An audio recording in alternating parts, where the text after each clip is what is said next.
বাংলাদেশের ইতিহাসের প্রথম সুপার ওভার। হয়তো বা নুরুল হাসান সোহান যদি এই কেসটা নিতে পারতো তাহলে হয়তো বা আমাদের এই সুপার ওভার খেলতেই হইতো না, আমরা আগেই ম্যাচটা জিতে যাইতাম। সুপার ওভারে রিশাদকে কেন নামাইনো হইলো না?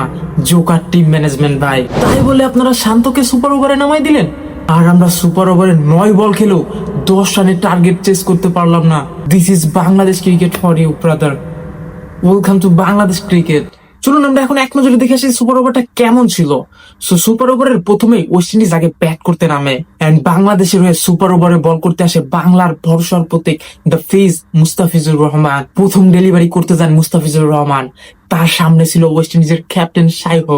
প্রথম বলে শাইব পিছনের দিকে গিয়ে লেগ সাইডের দিকে একটা লম্বা ব্যাট সুইং করেন, কিন্তু ব্যাটের কানায় লেগে ফাইন লেগের একটু আগে যে ড্রপ হয়ে পড়ে এন্ড ওয়েস্ট ইন্ডিজ পায় তাদের প্রথম 1 রান। সুপার ওভারের দ্বিতীয় বল করতে যান মুস্তাফিজুর রহমান।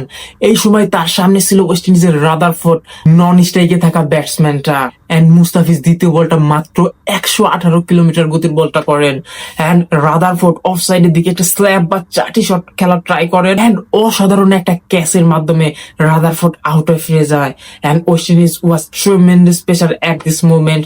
2 বলে 1 রান, 1 উইকেট হারিয়ে বসে ওয়েস্ট ইন্ডিজ। সুপার ওভারের তৃতীয় বলটা করতে যাবেন মুস্তাফিজুর রহমান। এই সময় তার সামনে নতুন ব্যাটসম্যান ব্রেন্ডন কিং চলে আসে, আর তৃতীয় বলটা মাত্র 119 কিলোমিটার গতির একটা বাম্পার ডেলিভারি ছিল from Mustafizur Rahman and Brendon King এই সময়ে ডিপ মিড উইকেটের দিকে একটা শট খেলে 2টা রান কমপ্লিট করে ফেলে এন্ড 3 বল শেষে ওয়েস্ট ইন্ডিজের সংগ্রহ গিয়ে দাঁড়ায় 3 বলে 3 রান, 1 উইকেট এন্ড সুপার ওভারের চতুর্থ বল করার জন্য প্রস্তুত মুস্তাফিজুর রহমান।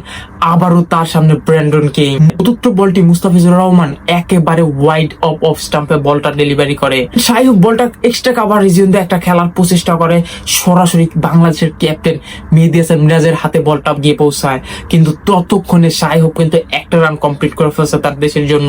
এন্ড দেখতে দেখতে ওভারের পঞ্চম বলটা চলে আসে, স্ট্রাইক প্রান্ত বদল হয়ে যায়। এখন মুস্তাফিজুর রহমানের সামনে ওয়েস্ট ইন্ডিজের ক্যাপ্টেন শাইব চলে আসেন এন্ড এই ডেলিভারিটা Mustafizur Rahman outside off hard লেন্থের একটা ডেলিভারি করেন এন্ড শাইব লং অফে একটা শট খেলার প্রচেষ্টা করেন, যেখানে বলটা সরাসরি নাজমুল হোসেন শান্তর কাছে চলে যায় 1 ড্রপ খায়া এন্ড নাজমুল হোসেন শান্ত কিন্তু ভুল দিকে বা রং এন্ডে থ্রোটা করেন, যার মাধ্যমে শাইব এই বল থেকে 2টা রান কমপ্লিট করে ফেলে।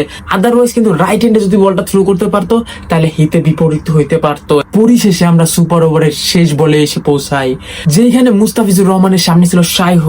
এই বলে মুস্তাফিজুর রহমান ব্যাক অফ লেন্থের একটা স্লোয়ার ডেলিভারি করেন এন্ড শাইবের ব্যাটটা দারুণ ভাবে সুইং করে, কিন্তু ব্যাটের কানায় লেগে বা এজ লেগে শর্ট থার্ড ব্যান্ডের উপর দিয়ে 4টি রান ওয়েস্ট ইন্ডিজের খাতায় যোগ হয়ে যায় and West Indies super over শেষে 10 রানের একটা কোয়াইট গুড রান বোর্ডে দাঁড় করে ফেলতে পারে, যেখানে শাইব 3 বল থেকে 7 রান করেন এন্ড ব্রেন্ডন কিং 2 বল থেকে 3 রান করে অপরাজিত থাকেন এন্ড এখন বাংলাদেশের জয়ের জন্য সুপার ওভার থেকে প্রয়োজন 11টা রান। চলেন দেখি বাংলাদেশ কি করছে সুপার ওভারে। সুপার ওভারের 6 বল হইলেও বাংলাদেশ কিন্তু 9 বলেও এই রানটা শেষ করতে পারে নাই। চলুন দেখে আসি কি কাহিনীটা ঘটছে বাংলাদেশের সাথে। সো প্রথমে ব্যাট করতে আসে সৌম্য সরকার ও সাইফ হাসান, মানে লেফট এন্ড রাইট কম্বিনেশন, মানে মোটামুটি ভালো যে অপোনেন্ট বোলারের উপর প্রেসার ক্রিয়েট করা যায় লেফট এন্ড রাইট কম্বিনেশন থাকলে। এন্ড বাংলাদেশের পক্ষে স্ট্রাইক প্রান্তে চলে যান Soumya Sarkar and non strike প্রান্তে চলে যান সাইফ হাসান এন্ড ওয়েস্ট ইন্ডিজের পক্ষে সুপার ওভারটা করতে আসে না একজন স্পিনার। হ্যাঁ ভাই, কোয়াইট সারপ্রাইজিং, সুপার ওভার করতে আসছে একজন স্পিনার যার নাম হচ্ছে আকিল হোসেন। আকিল হোসেন সুপার ওভারের প্রথম বলটা করতে যান, স্ট্রাইক প্রান্তে ছিলেন সৌম্য সরকার। প্রথম বলটাই আকিল হোসেন করে বসেন ওয়াইড। বাংলাদেশের জন্য স্বস্তির খবর, এখন মাত্র 6 বল থেকে 10 রান প্রয়োজন জেতার জন্য। পরবর্তীতে আরো একবার প্রথম বল ডেলিভারি করার জন্য এগিয়ে যান আকিল হোসেন, স্ট্রাইক প্রান্তে আরো একবার Soumya Sarkar and no ball. Can you imagine guys, একজন স্পিনার হইয়া সুপার ওভার একটা নো বল করে ফেলছে আকিল হোসেন, যেটা যদিও বাংলাদেশের জন্য ভালো। 0 বল থেকে বাংলাদেশের দলীয় সংগ্রহ গিয়ে দাঁড়ালো 4 রান। এখন বাংলাদেশের 6 বলে প্রয়োজন মাত্র 7 রান, তবুও বাংলাদেশ এই ম্যাচটা হেরে যায় সর্বশেষ। এই নো বলটা করার সাথে সাথে ওয়েস্ট ইন্ডিজের ক্যাপ্টেন শাইব and senior player Roston Chase Akeal হোসেনকে নিয়ে একটা মিটিং করেন, তাকে কিছু গাইডেন্স দেন বল করার জন্য। চলুন এখন দেখে নেওয়া যাক প্রথম বলটা কেমন করতে পারছে আকিল হোসেন। করতে আসেন, যদিও বা প্রথম বলটাই ছিল ফ্রি হিট। সৌম্য সরকার ছিলেন স্ট্রাইক প্রান্তে, হাঁটু করে মিড উইকেটের উপর দিয়ে ছক্কা মারার চেষ্টা করেন, কিন্তু ব্যাটে বলে ভালোভাবে কানেকশনটা পান না এন্ড সেইখান থেকে মাত্র 1 একটা রানই পায় বাংলাদেশ।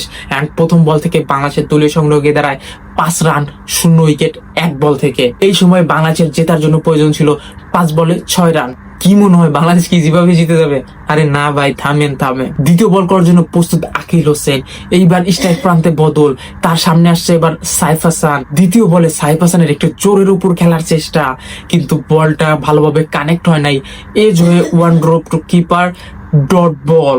এখন আকিল হোসেন তৃতীয় বল করার জন্য এগিয়ে যায়, কিন্তু সামনে ছিল the danger batsman Saif Hasan. তৃতীয় বলটা আকিল হোসেন শর্ট অফ লেন্থের একটা ডেলিভারি করছিলেন, কিন্তু সাইফ হাসান জোরের উপর মারতে গেছে, কিন্তু ডিপ মিড উইকেটের অঞ্চল দিয়ে মাত্র একটা রান নিতে পারছে। এখন 3 বলে বাংলাদেশের জয়ের জন্য 5 রান দরকার ছিল।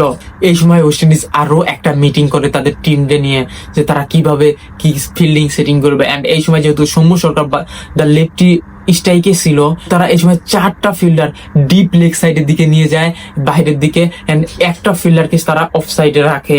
এখন টিম মিটিং শেষে আকিল হোসেন চতুর্থ বল করার জন্য এগিয়ে যায়। স্ট্রাইক প্রান্তে ছিলেন সৌম্য সরকার, এন্ড জঘন্যতম একটা বল ছিল, হাফ ট্র্যাকের একটা বল ছিল। সৌম্য সরকার পুল শট করার প্রচেষ্টায় ছিলেন, কিন্তু ব্যাটে বলে সেইভাবে কানেক্ট করতে পারে নাই। সরাসরি স্কোয়ার লেগে থাকা ফিল্ডার গুকেশ মতির হাতে ক্যাচ দিয়ে প্যাভিলিয়নের দিকে ফেরত যান Soumya Sarkar. Bangladesh goes in a huge trouble at this time. এই সময় বাংলাদেশের জয়ের জন্য দরকার ছিল 2 বলে 5 রান। বাংলাদেশ মানে চমক ভাই, এখনো চমকের বাকি ছিল ভাই। সুপার ওভারে বাংলাদেশের টিম ম্যানেজমেন্ট কি পরিমাণে মাথা মোটা হইতে পারে। নাজমুল হোসেন শান্তকে তারা সুপার ওভারে ব্যাট করার জন্য পাঠাই দিছে, ইনস্টেড রিশাদ হোসেন, তাহিদ হৃদয়ের মতো ব্যাটসম্যান থাকার পরেও। এন্ড পরবর্তীতে ওভারের 5ম বল ফেস করার জন্য প্রস্তুত দ্য লর্ড হিমসেলফ শান্ত ভাই। এন্ড বল করার জন্য এগিয়ে যাচ্ছে আকিল হোসেন। লেগ সাইডের একটা ওয়াইডের মতো ডেলিভারি ছিল, ব্যাটে বলে তো কানেক্ট করতেই নাই। এন্ড অলমোস্ট ওয়াইড হতে যাওয়া ডেলিভারিটা প্যাডের কানায় লেগে যদিও বা একটা বাই সিঙ্গেল নিয়ে দিতে পারছে বাংলাদেশকে। এখন বাংলাদেশের জয়ের জন্য দরকার 1 বলে 4 রান। স্ট্রাইক প্রান্ত বদল হয়ে গেছে, স্ট্রাইক প্রান্ত ফেরত চলে আসেন সাইফ হাসান। এখন দেখা যাক সাইফ হাসান কি 1 বলে 4 রান নিতে পারবে কি পারবে না। চিন্তার বিষয় হচ্ছে এখন সুপার ওভারের 6ষ্ঠতম লিগেল ডেলিভারি করার জন্য প্রস্তুত আকিল হোসেন। স্ট্রাইক প্রান্তে আমরা দেখতে পাইলাম সাইফ হাসানের কাছ থেকে বড় একটা ব্যাট সুইং দেখতে পাইলাম, বাট ব্যাটে বলে কানেক্ট হয় নাই। এ জয়া কিপারের উপর দিয়ে শর্ট থার্ড ব্যান এরিয়াতে চলে গেল। বাংলাদেশ দৌড়িয়ে একটা রান নিতে পারলো, এন্ড বাংলাদেশ সুপার ওভার শেষে 9 রান 1 উইকেটে পৌঁছাইতে পারছে, যেখানে বাংলাদেশ ওয়েস্ট ইন্ডিজের দেয়া 11 রান টার্গেট দূরে থাকবে, 10 রানও করতে পারে নাই। বাংলাদেশ এরই মাধ্যমে সুপার ওভারটাও হেরে যায়। ক্যান ইউ ইমাজিন গাইস, এই সুপার ওভারেও আকিল হোসেন বাংলাদেশকে 9টা ডেলিভারি করছে, এন্ড বাংলাদেশ এই 9 ডেলিভারিতেও 10 রান বা 11 রানই করতে পারে নাই। ক্যান ইউ ইমাজিন, এরই মাধ্যমে বাংলাদেশে ঘটে যাওয়া যে কোনো ইন্টারন্যাশনাল ক্রিকেট ম্যাচে প্রথম সুপার ওভারে বাংলাদেশ 1 রানে হেরে যায়। এখন আপনি কাকে দুষবেন, নিজেদের ভাগ্যকে নাকি টিম ম্যানেজমেন্টকে? রিশাদ হোসেনের মতো ইনফর্ম একজন ব্যাটার, যে কিনা আপনার প্রথম ইনিংসে 14 বল থেকে 39 রান করে দিচ্ছে, তাকে আপনারা মাঠে নামান নাই। That is cricket, this is Bangladesh cricket for you brother. So subscribe করে নেন আরো এমন সুন্দর সুন্দর ক্রিকেট ও ফুটবল বা বাংলাদেশের সব ধরনের স্পোর্টসের নিউজ পাইতে হইলে। Thank you.